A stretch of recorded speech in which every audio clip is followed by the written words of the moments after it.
नमस्कार श्रोते हो. दीपक रेगे कथाकथन चॅनलवर तुम्हा सगळ्यांचं मनापासून स्वागत. श्रोते हो, आज तुम्ही ऐकणार आहात सुहासिनी अभ्यंकर यांच्या योगायोग या कथासंग्रहातली कथा. पण श्रोते हो, तत्पूर्वी तुम्ही जर आत्ता चॅनलवर पहिल्यांदा आला असाल किंवा अजूनपर्यंत तुमच्याकडनं चॅनल सबस्क्राईब करणं झालं नसेल तर एकच विनंती करतो, कृपया चॅनल सबस्क्राईब करा.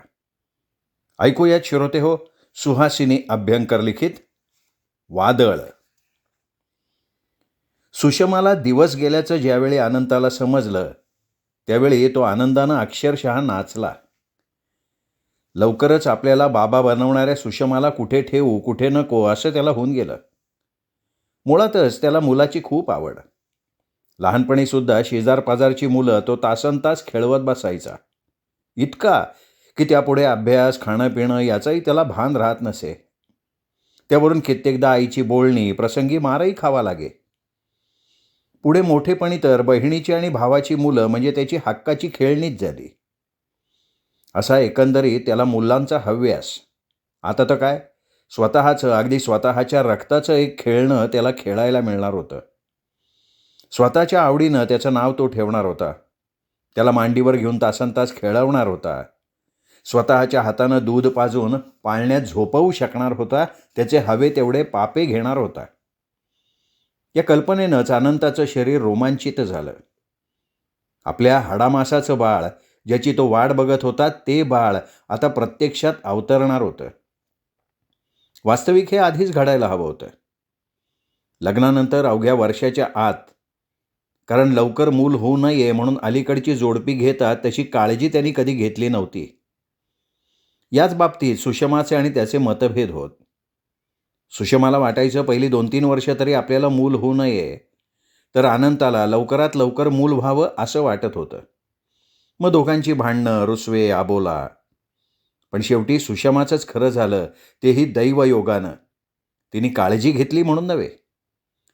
लग्नानंतर तब्बल 5 वर्षांनी तिला दिवस राहिले. त्या 5 वर्षात अनेकदा अनंतानं देवाला आणि दैवाला दोष दिला. मागितल्यावर देईल तर तो देव कसला? न मागणाऱ्याला खंडीभर देतो, अगदी वर्षाला पाळणा. देव हा असाच आहे, पक्षपाती. वगैरे वगैरे अनेक दूषणं त्यांनी देवाला बहाल केली. सुषमाची डॉक्टरी तपासणी देखील करून घेतली. पण वेळ आल्याशिवाय कुठले खेळ होतात का? वेळ येतात झालं की नाही मनासारखं. ध्यानीमनी नसताना एके रात्री सुषमाला कमालीचं मळमळायला लागलं. भडाभडा उलट्या व्हायला लागल्या. एक थांबते तर लगेच दुसरी. त्या त्रासानं तिची नाजूक देहलता थरथरू लागली, मरगळून गेली, अगदी शिणून गेली. सुषमाची ती स्थिती बघून अनंता घाबरला. हे असं काय होतं हिला? काय करावं काही समजेनासं झालं त्याला. तिचं डोकं दाबून तिच्या पाठीवरून हात फिरवून त्याचेही हात दुखायला लागले. अखेर त्यांनी विचारलं, डॉक्टरांना घेऊन येऊ का? अहो काही नको, कधीतरी व्हायचंच होतं ना हे. तुम्हाला बाबा व्हायची घाई झाली होती ना. म्लान चेहऱ्यानं कॉटवर पडलेल्या सुषमाच्या तोंडचे काहीसे लाजक तरीही लटक्या रुसव्यानं उच्चारलेले ते शब्द ऐकताच अनंताच्या डोक्यात लख्ख प्रकाश पडला आणि त्या क्षणापासून तो आनंदानं वेडा पिसा होऊन गेला. गावातच परंतु थोडं दूर राहणाऱ्या आईवडिलांच्या कानावर कधी ही गोष्ट घालतो असं त्याला होऊन गेलं. शक्य झालं असतं तर तेव्हाच तो शर्ट अडकून निघालाही असता. पण सुषमानं त्याला अडवलं आणि म्हणाली, अहो आईकडे झालं म्हणून काय झालं? असं अपरात्री जाणं बरं नाही दिसणार. हसतील तुमच्या उतावळेपणाला. त्याशिवाय मला एकटीला टाकून कुठं जाता ह्या स्थितीत असंही म्हणतील. एरवी आईच्या हसण्याची किंवा बरं दिसण्याची पर्वा त्यांनी मुळीच केली नसती. कारण कितीही झालं तरी ती आई. पण सुषमाच्या शेवटच्या वाक्यानं मात्र त्याच्या पायाला खीळ घातली. अरे च्या विसरलोच की, आता तू 2 दिवांची आहेस ना, जपलं पाहिजे तुला. असं म्हणत दमून पडलेल्या सुषमाच्या कपाळावर हलकंच थोपटत तो तिच्याजवळ पहुडला. पुढे कधी झोप लागली त्याचं त्यालाही कळलं नाही. दुसऱ्या दिवशी सकाळी तो जागा झाला, तो एका नव्या उत्साहानं. कधी नव्हे तो स्वतःच्या हातानं चहा बनवून त्यांनी सुषमाला उठवलं. अहो एवढं नको आहे काही करायला, लटक्या रुसव्यानं सुषमा म्हणाली आणि मोरीकडे पळाली. थोड्याच वेळात उलट्यांचे आवाज यायला लागले. पण आता अनंता घाबरत नव्हता. हे असंच व्हायचं, तुम्हाला बाबा व्हायचं आहे ना. रात्री सुषमानं उच्चारलेले शब्द त्याच्या मनात एकसारखे घोळत होते. त्याच नादात तो आपली एक एक कामं उरकत होता. आजचा दिवस ऑफिसला दांडी मारायची हे त्याने ठरवलंच होतं, पण आईकडे जायची त्याला घाई झाली होती. सुषमाचा चहा घेऊन झाल्यावर आईला इकडेच घेऊन येतो तुझ्या सोबतीला, असं म्हणून तो शेवटी निघाला. जाताना त्यांनी दुकानातनं पेढे घेतले. पेढा देऊन आईला ही बातमी सांगायची ठरवलं. त्या विचारातच उघड्या दारातून त्यांनी घरात प्रवेश केला. बाबा देवपूजेला बसले होते आणि जवळच आई भाजी निवडत बसली होती. गेल्या गेल्या त्यांनी आईच्या हातात पेढ्यांचा पुडा कोंबला. अरे बाबा, पण कशाबद्दल? पुडा उघडून बघत आई म्हणाली, आई ते तू ओळखायचंयस, ओळख बरं. सुषमाला नोकरी लागली? नाही. प्रमोशन मिळालं असेल तुला, दुसरं काय हो का नाही? किती पगार वाढला बाबा? प्रमोशन मिळालं आई, पण ते दुसरंच. आई अगं, मी लवकरच बाबा होणार आहे. काहीसं लाजतच तरीही मोठ्या अभिमानानं त्याने हळूच आईला सांगितलं आणि ते वाक्य ऐकताच काय असं जवळजवळ किंचाळतच त्याची आई ताडकन उठून उभी राहिली. तिच्या हातातला पेढ्यांचा पुडा खाली पडला. सगळ्या घरभर त्यातले पेढे विखुरले गेले. बाबांची देवपूजाही त्या प्रकारानं एकदम थांबली. अनंता तर गोंधळूनच गेला. क्षणभरानं त्याला वस्तुस्थितीची कल्पना आली. त्याला आईचा भयंकर राग आला. आई अगं, चांगली आनंदाची बातमी सांगितली तर विंचू चावल्यासारखी किंचाळत काय उठली आहेस? रागानं आईला बडबडत त्यांनी विखुरलेले पेढे गोळा केले आणि इडापिडा टळो अमंगल पळो असं म्हणून देवापुढे ठेवले. भक्तिभावानं देवापुढे साष्टांग नमस्कार घातला. वासुदेव हरी, पांडुरंग हरी असं म्हणत बाबा सोवळं सोडून धोतर नेसत होते. आईसुद्धा बरीचशी सावरली होती. अनंताची दृष्टी टाळून भाजी फोडणीला टाकण्यासाठी तिने स्टोव पेटवला. अनंताला कळेना हे सगळं आज काय चाललंय. हे दोघं आज असे का वागतायत? मी एवढी चांगली आनंदाची बातमी घेऊन आलो. माझ्या आनंदात सहभागी होऊन आनंद द्विगुणित करायचं सोडून यांनी माझ्याकडे पाठ का फिरवली आहे? आई, आई अगं, मी बाबा होणार आहे. तुझा अनंता बाप होणार आहे एका मुलाचा. सुषमाला बाळ होणार, तू आजी होणार, बाबा आजोबा होणार. यापैकी कुठल्याही गोष्टीचा आनंद होत नाही आहे का तुम्हाला? अनंतानं त्यांना जाणून घ्यायचा प्रयत्न केला तरीही आईचं मौन आणि बाबांचा नाही कसं व्हायला तर हवंच की, या कोरड्या आणि भावनाशून्य उत्तरानं अनंताला पुन्हा चक्रावून टाकलं. तरीही त्यांनी आई अगं, सुषमाला खूप उलट्या होत आहेत, तिला काही करवत नाही आहे, तिला धड उभं सुद्धा राहवत नाही आहे. आई अगं, तिला जपायला हवं, तिला विश्रांती द्यायला हवी, म्हणून तुला घेऊन जायच्या उद्देशानं आलो आहे ग मी. असं म्हणून पुन्हा एकदा त्यांना जाणून घ्यायचा प्रयत्न केला. यावर अरे तिला घेऊन गेलास माझं कसं होणार रे बाबा, त्यापेक्षा तिलाच इकडे पाठव की. बाबांनी मध्यस्थी केली. अनंताला ती पटली. तो जायला निघाला. तेवढ्यात आई म्हणाली, काही नको कोणी इकडे यायला आणि इकडून कोणी जायला. येऊ नये ती वेळ आलीच कशी म्हणते मी. क्रोधानं उच्चारलेले आईचे हे शब्द ऐकताच जायला निघालेला अनंता एकदम स्तब्ध झाला. मागे वळून तो म्हणाला, येऊ नये ती वेळ? आई अगं, तू काय म्हणतीयस याचं तुला तरी भान आहे का? लग्न झाल्यावर मूल होणं ही अपरिहार्य गोष्ट आहे. कुणाला लवकर, कुणाला उशिरा. उशिरा का होईना, पण सुषमाला दिवस गेले. थोड्या दिवसात ती बाळंत होणार आहे, तिला बाळ होणार आहे. आपल्या बाललीलांनी ते बाळ आपल्याला हसवणार आहे. पुढे होऊन तुला आजी म्हणणार आहे. हे सगळ्या निसर्गदत्त गोष्टी आहेत आई. अटळ आहेत या गोष्टी. आणि तू म्हणतेस होऊ नये ती गोष्ट. शुद्धीवर आहेस ना आई तू? कळवळून विचारलेल्या या शब्दांनी आई किंचित सावरली. आपण मूर्खपणा करतोय याची त्यांना जाणीव झाली. मुलाला असं एकदम दुखावून चालणार नाही. घडू नये ते घडलंय. भल्या मोठ्या कडू डोसासारखा कटू प्रसंग उद्भवलाय. पण तो हळूहळू त्याच्या गळी उतरवून पचवून टाकायला हवा. या विचारानं आई काहीशा अंतर्मुख झाल्या. रहस्याचा स्फोट करायची वेळ आली आहे खरी, पण कुणाला इजा होणार नाही अशा तऱ्हेनं स्फोट करायला हवा. हळूहळू हलक्या हातानं ते रहस्य अनंताला उलगडून दाखवायला हवं. हे सारं करताना आपल्यावर खोटेपणाचा आरोप येईल. अनंता आपल्यालाच दोष देईल, पण तो स्वीकारायला हवा. मनाचा दगड करून अनंताच्या सुखासाठी एका निष्पाप मुलीचा, सुषमाचा आपण बळी घेतलाय. सुषमाने तरी किती दिवस कोंडमारा सहन करायचा? किती दिवस मन काबूत ठेवायचं? स्वतःची मातृत्वाची भूक तिने किती दिवस मारायची? झाली असेल कदाचित तिची चूक, पण घडू नये ते घडलं तर ते निस्तरायला तर हवं. क्षणार्धात असंख्य विचार त्यांच्या मनात येऊन गेले. त्या म्हणाल्या, हे बघ, मी तिकडे येण्यापेक्षा तिलाच इकडे आण. इथली जागाही मोठी आहे. पडेल ती निवांतपणे एका खोलीत. आणि काही हवं नको बघायला आम्ही आहोतच इथे. खूप वेळ आभाळ दाटून आलं की हवेत उकाडा वाढतो. वातावरण कोंदट होतं, उगाचच अस्वस्थ वाटू लागतं. पण एकदा का दाटलेला पाऊस पडून गेला म्हणजे आभाळाबरोबर सगळं वातावरणही स्वच्छ, उत्साही होऊन जातं. तसं आईच्या ह्या बोलण्यानं एवढा वेळ अनंताच्या मनावर आलेलं गूढतेचं दडपण दूर झालं. तो पुन्हा आनंदित झाला. ठीक आहे आई, तसंच करतो, असं म्हणून एखाद्या लहान मुलासारखा धावत घरातनं बाहेर पडला. ताबडतोब सुषमाला आईकडे आणून ठेवायचं. आईवर एकदा जबाबदारी सोपवली ना, मग काही काळजी करायला नको, असं म्हणत त्यांनी लोटलेलं दार उघडून आपल्या घरात प्रवेश केला. बघतो तर काय, समोर सुषमाची आई बसलेली त्याला आढळून आली.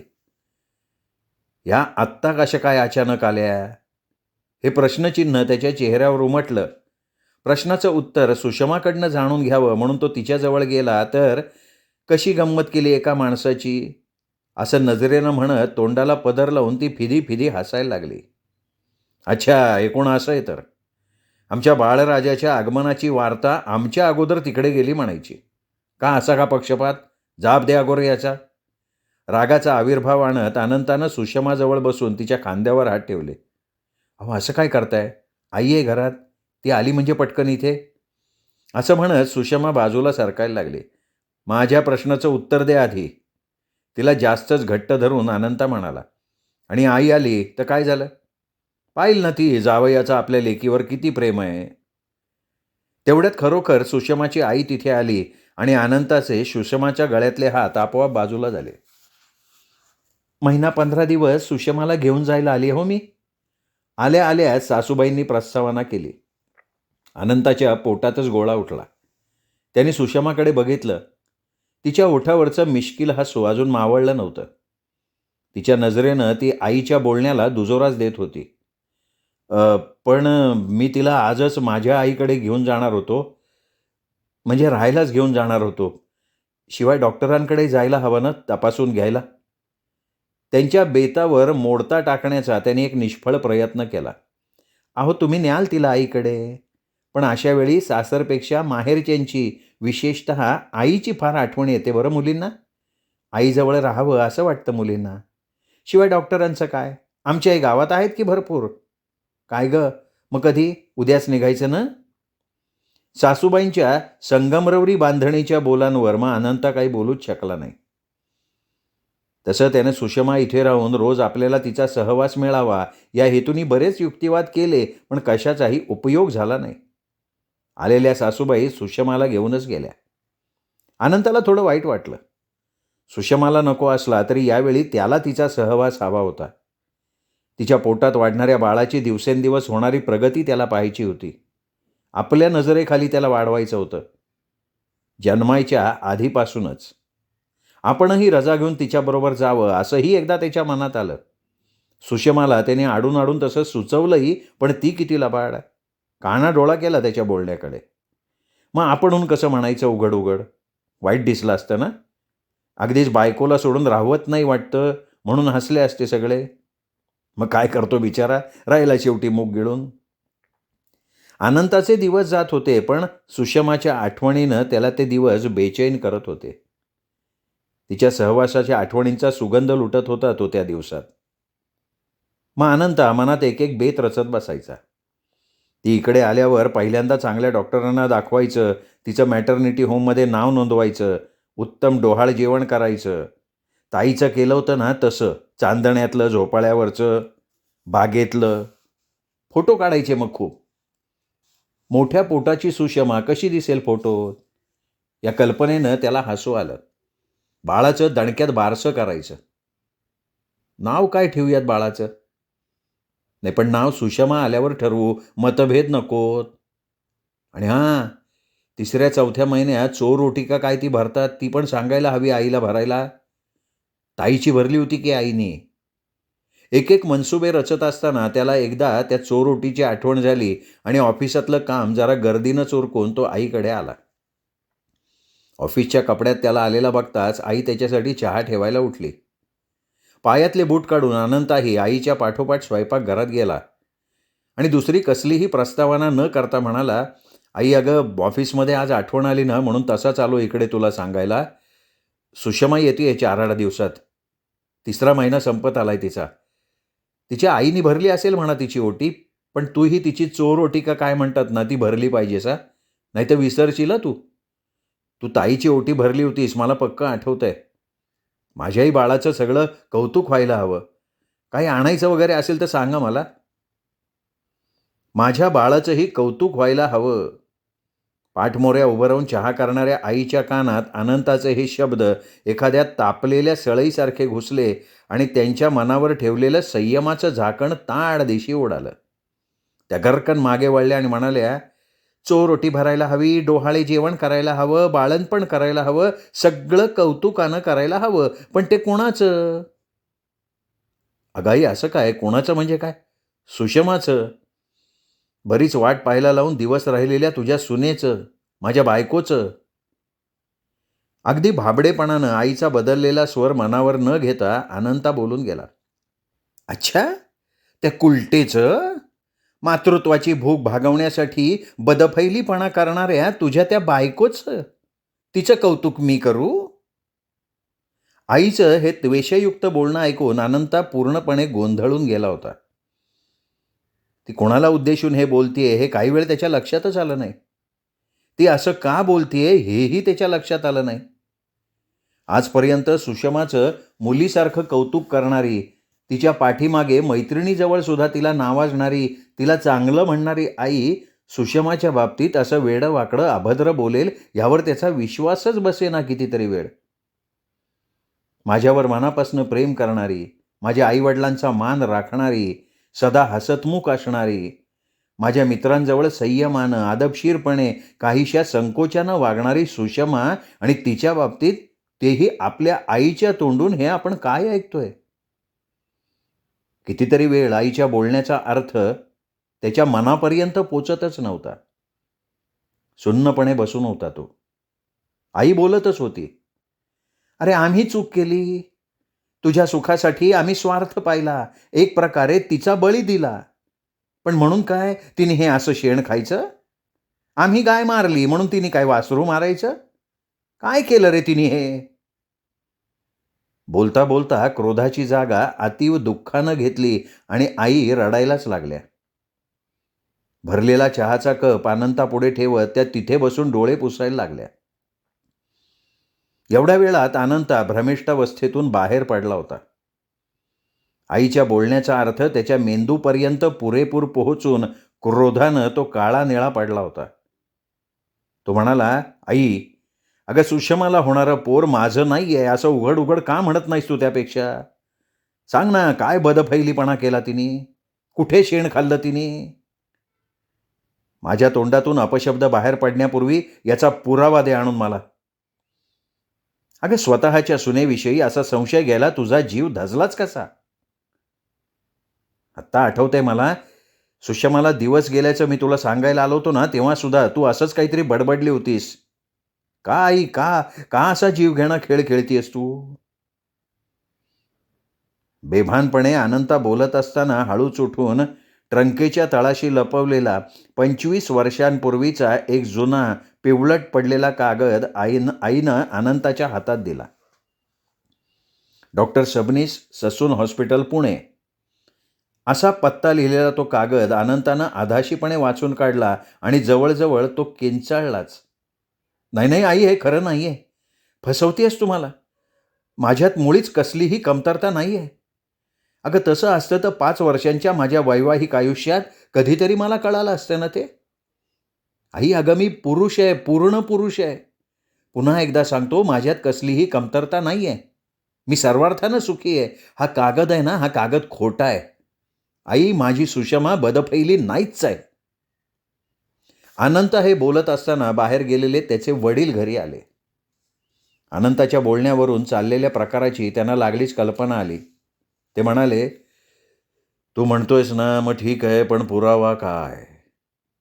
आम्ही जे काही म्हणतोय त्याचा पुरावा तुझ्या हातात आहे. आजपर्यंत कधी बोललो नव्हतो अनंत आम्ही, पण आता तुला सांगतो अनंता, लहान होतास तू त्यावेळी, 7-8 वर्षांचा. दरवर्षीप्रमाणे मे महिन्यात तुम्हा मुलांना घेऊन आम्ही पुण्याजवळच्या आपल्या खेड्यात गेलो होतो. तुला खूप आवडायचं तिथे राहायला. तिथल्या मुलांबरोबर तू लांब लांब शेतामध्ये खेळायला जायचास, दगडानं आंबे पाडायचास, जांभळं काढायचास आणि दगडानं ती पडली नाही तर वर चढायचास झाडावर. आम्ही तुला रागवायचो, पडशील म्हणून अडवायचो. पण एक दिवस मात्र आमचा डोळा चुकवून तू गेला. इतर मुलांच्या बरोबर झाडावर सुद्धा चढलास. खूप वर चढलास, खाली बघितलंस, तुला आली भोवळ. आता तुला त्यावेळी भोवळ आली का तुझा हात सटकला हे माहिती नाही, पण तू झाडावरनं खाली पडलास. तू पडलेला बघता सगळी पोरं घाबरली, धावत सुटली. एकानं आम्हाला येऊन सांगितलं. आमच्या तोंडचं पाणीच पळालं. आम्ही ताबडतोब तुला पुण्याला नेलं हॉस्पिटलमध्ये. तुझा एक पाय मोडला होता. छातीला, पाठीला, पोटाला सगळीकडे मार लागलेला होता. आमच्या सुदैवानं 2-3 महिन्यात तू बरा झालास, पण हे एक व्यंग कायमचं तुझ्या अंगी चिकटलंय असं डॉक्टर सबनीसांनी आमच्या निदर्शनाला आणून दिलं. ते म्हणाले, तुमचा मुलगा बरा झालाय, पण त्याला अपत्यप्राप्ती होणार नाही. हा एक मोठा दोष त्याच्यात कायमचा राहून गेलाय. तसं त्यांनी लिहूनही दिलं. लैंगिक सुख आणि अपत्यप्राप्ती यात तसा फारसा संबंध नसतो असंही डॉक्टर म्हणाले त्यावेळी. हे मला नक्की आठवतंय. अनंता, ही एकच गोष्ट आजपर्यंत आम्ही तुझ्यापासून लपवून ठेवली. का? तर तुला दुःख होऊ नये म्हणून. आम्ही तुझं लग्नसुद्धा करून दिलं, सुषमाचा बळी घेऊन. वाटलं पुढे मागे तिला ही गोष्ट कळेल आणि तीही तुझा हा दोष प्रेमापोटी झाकेल, पण नाही. पोरीला राहवलं नाही. मातृत्वाच्या तहानेनं तिचा पाय घसरला शेवटी. तुला आठवत असेल अनंता, तू घरात असताना मुलाचा विषय काढायचा आम्ही किती टाळत आलो होतो आजवर. कोणासाठी? तुझ्यासाठी, तुला दुःख होऊ नये म्हणून. अरे, आम्हाला वाटत नाही का की आपलं नातवंड आपल्या अंगाखांद्यावर खेळावं म्हणून? पण जे होऊच शकणार नाही त्याची आशा कशाला करायची? आम्हाला कोणी विचारलं तर कशी तरी वेळ मारून नेतो आम्ही हसत हसत. हे तू सुद्धा पाहिलंयस कित्येक वेळा. वडिलांच्या बोलण्यातला प्रत्येक शब्द चापकासारखा अनंताच्या मनावर बसत होता. त्याचं मन रक्तबंबाळ करत होता. आणि तरीही त्याला वाटत होतं की इथे काहीतरी चुकतंय, काहीतरी गफलत होतीये. माझ्यात तसा काही दोष असेल तर आजवरच्या वैवाहिक जीवनात चुकून एकदा तरी आपल्याला त्याची जाणीव झाली असती. पण प्रयत्न करून सुद्धा त्याला तसा प्रसंग आठवेना. अनंता चिडला, म्हणाला, नाही नाही, हे शक्य नाहीये. माझी सुषमा पवित्र आहे. मी खात्रीनं सांगतोय. घोटाळा झालाय तो डॉक्टरांच्या सांगण्यात. माझ्यात कमतरता नाहीये. मी निर्दोष आहे. सुषमावर तुम्ही करताय तो आरोप निराधार आहे आणि याची सत्यता पटवण्यासाठी मी पुन्हा इथे पाऊल टाकीन, नाहीतर मी पुन्हा इथे येणारच नाही. असं बोलत अनंतानं उमरेच्या बाहेर पाऊल टाकलं आणि तो तीरासारखा तिथनं निघाला. पुण्यातल्या त्या हॉस्पिटलमध्ये पोचायला त्याला खूप रात्र झाली. हवी असलेली कागदपत्र मिळवण्यासाठी सकाळपर्यंत थांबणं आवश्यक होतं. वेड्यासारखा तो तिथे बसून राहिला. दुसऱ्या दिवशी संध्याकाळपर्यंत थांबून जेव्हा त्याच्या हातात 25 वर्षांपूर्वीचा बोर्ड नंबर 10 कॉट नंबर 35च्या पेशंटचा हॉस्पिटल सोडतानाचा रिपोर्ट हातात पडला, तेव्हा हे हॉस्पिटल आहे हे विसरून अक्षरशः रिपोर्ट आणून देणाऱ्या माणसाच्या गळ्याला त्याने अत्यानंदानं मिठी मारली. कारण त्याच्या हाती पडलेल्या केस पेपर्सवर त्याचं नाव नव्हतंच मुळी.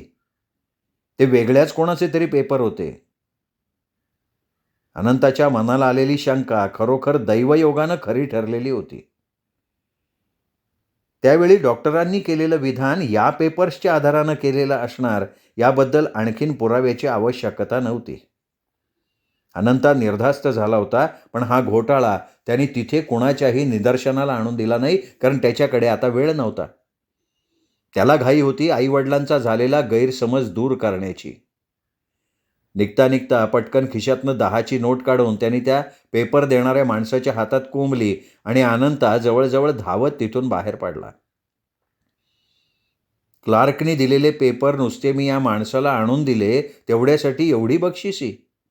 तो शिपाई वेड्यासारखा आळीपाळीनं हातातल्या नोटेकडे आणि अनंता गेलेल्या वाटेकडे कितीतरी वेळ बघत बसला. पण आता अनंताला त्याची पर्वा नव्हती. लवकरात लवकर मिळालेली पहिली गाडी गाठण्यासाठी अक्षरशः रस्त्यातून तो स्टेशनच्या दिशेनं धावत निघाला, उगाचच निर्माण झालेलं वादळ शांत करण्यासाठी.